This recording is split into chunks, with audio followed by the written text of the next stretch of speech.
Olá, gente, sejam bem-vindos. A gente vai agora para a nossa terceira competência, que é sobre noções de enogastronomia.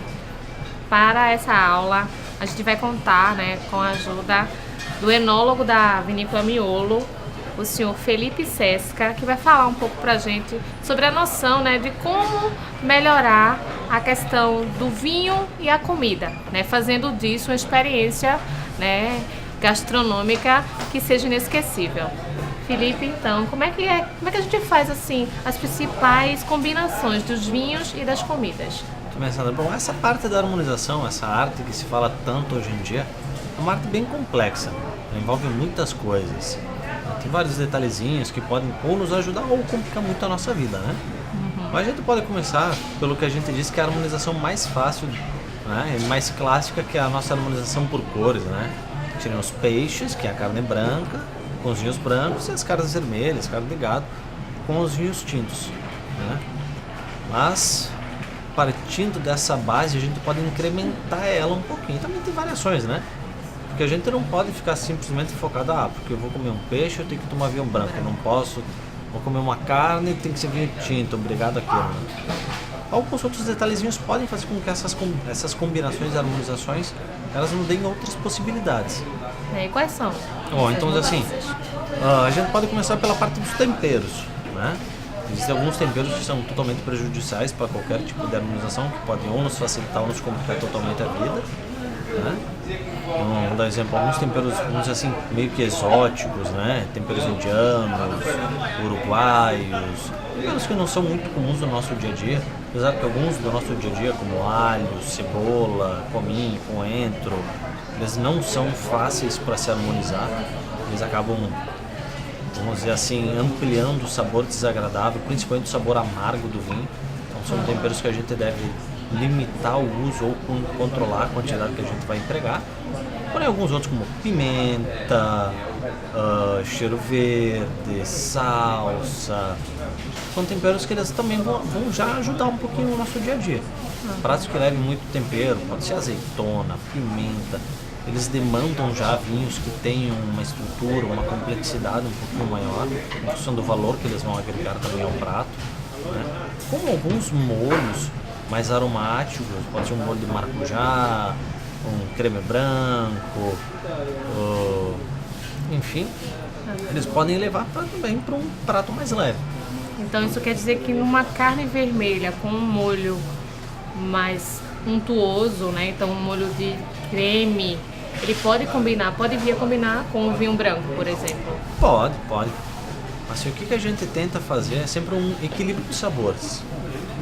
Então, se o prato for um prato leve, fácil, mesmo que seja um prato de base de carne vermelha, ele pode ser acompanhado de um vinho branco, porque o contexto do prato é a leveza.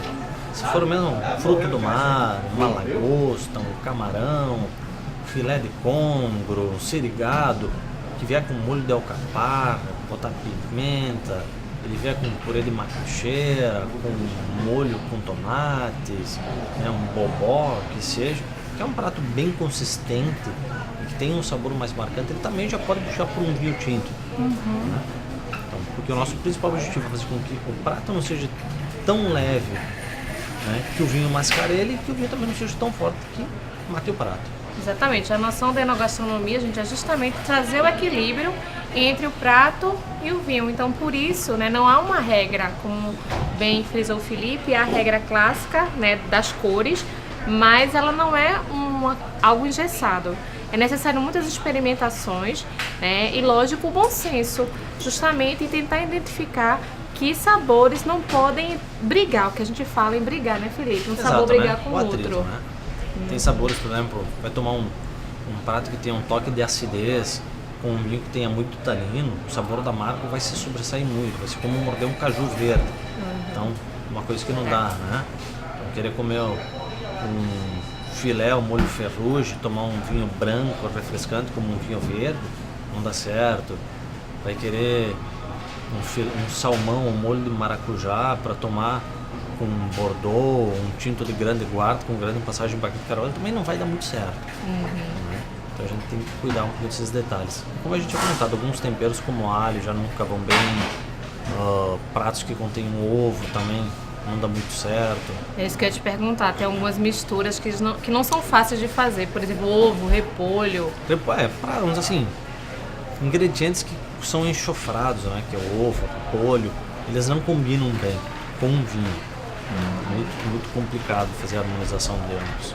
Aqui a gente tem o costume de fazer o casamento queijos e vinhos, né? Então, vinho tinto com todos os tipos de queijo, vale? Não vale. Mas assim, tanto pro queijo, como a gente pode ver um pouco mais à frente a questão do chocolate, né? É um prato, uma coisa que todo mundo gosta, né? Até se diz que de cada 10 pessoas, 8 gostam de chocolate e 2 mentem, né?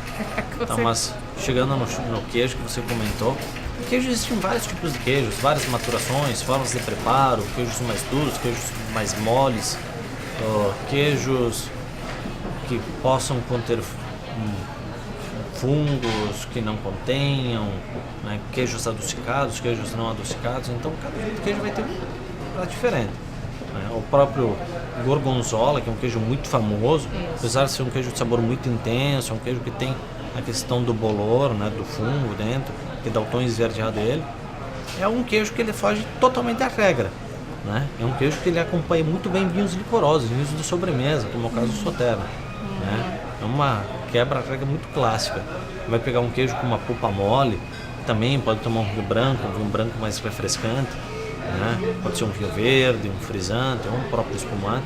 Vai pegar um camembert, um brie, já vai pegar por um queijo com uma maturação um pouco mais longa, né? Você já pede um vinho tinto ou um branco com uma passagem em madeira. Tem que cuidar um pouquinho desse detalhe, principalmente a questão da maturação, né? Não necessariamente ser um queijo mais mole ou mais duro. Certo. E com relação à massa, né? O macarrão, a pizza, que tipo de vinho combina melhor? Perfeito. Então, assim, entrando nessa parte das massas, das pastas italianas, né, em geral, varia muito, principalmente em função do molho, né? Tempero, condimentos, ele pode estilar muito. Mas, em geral, as pastas, em geral, elas sempre têm a questão da cremosidade, né, da suculência. Então, elas pedem, independente do prato, ou um vinho que tenha um tanino, uma estrutura para quebrar a gordura, ou então um vinho que tenha uma boa acidez para acompanhar o prato, né, com o mesmo objetivo. Então, se for uma massa ao pesto, ou uma massa com manjericão, uma massa ao molho branco, 4 queijo, catupiry, pode ser uma pizza margherita, né? Algo que leve um pouco mais das ervas e do queijo, do branco. Pode ser um espumante ou um vinho branco, pode ser um branco, dependendo da parte dos temperos, ou um branco mais aromático para acompanhar, ou um branco um pouco mais encorpado com barril de carvalho, como um chardonnay, um viognier. Já vai pegar uma massa bolonhesa, um pomodoro, com carnes, pizzas no mesmo estilo, né? Pode ser uma pizza com picanha, enfim, daí já vai pedir um tinto um pouco mais, ou um pinot noir, se for uma pizza, ou uma massa começando para essa questão da intensidade, ou então passar já para um merlot, para um malbec, né? Um vinho que vai crescendo junto. Outra coisa, Felipe, que a gente ouve falar muito é da questão dos traços culturais, né?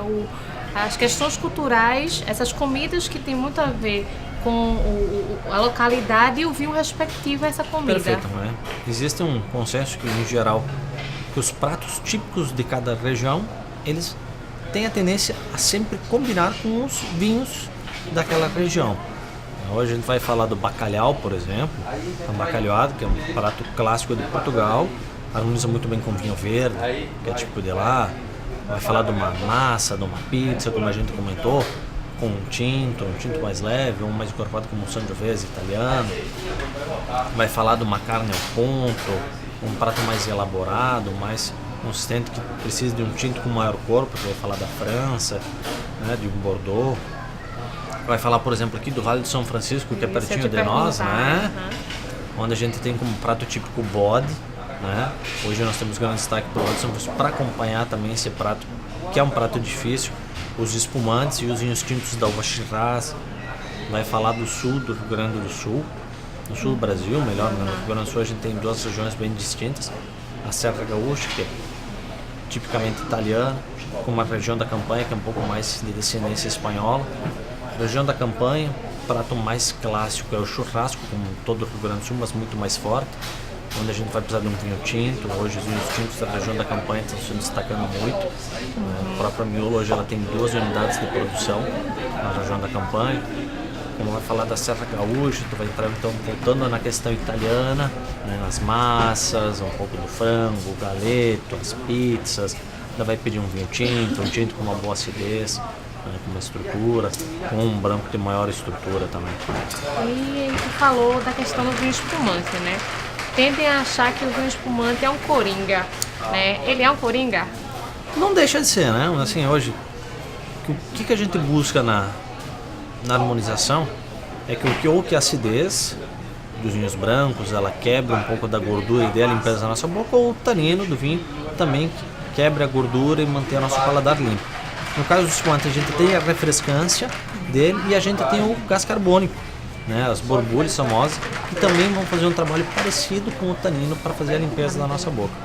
Então, de certa forma, assim, tá na dúvida, o espumante é sempre um coringa. Cuidando sempre do detalhe, os espumantes brutos vão desde a entrada até o prato final, e os espumantes mais adocicados, como um demi-sec, o moscatel, deixar um pouco mais para sobremesas ou então para a entrada. Bom, gente, então a gente acabou de ver, né, a questão da harmonização. O ideal é procurar experimentar, certo? Lembrando que no Brasil a gente tem, às vezes, a confusão com relação ao vinho doce, né? O Felipe falou, o vinho doce não é aquele vinho doce que vem em barris, né? Em garrafões. O vinho doce, ele é feito por processos, né? A gente já viu, inclusive na competência 2, um processo que a uva, né, ela vai amadurecer a ponto de formar o açúcar e dar um teor, né, mais açucarado ao vinho, e não esse vinho que a gente tem, que é o suco de uva com aguardente de cana. Então, o vinho doce, né, ele tem todo um processo, como vocês bem sabem. Então, a harmonização, ela precisa, né, compreender o sentido daquela alimentação, daquela comida, e o sentido do vinho que você vai servir, né? O importante é realmente experimentar e estar aberto, inclusive, a novas experiências. A gente se vê na próxima semana. Obrigado. Obrigado, Felipe. Obrigado, Sandra.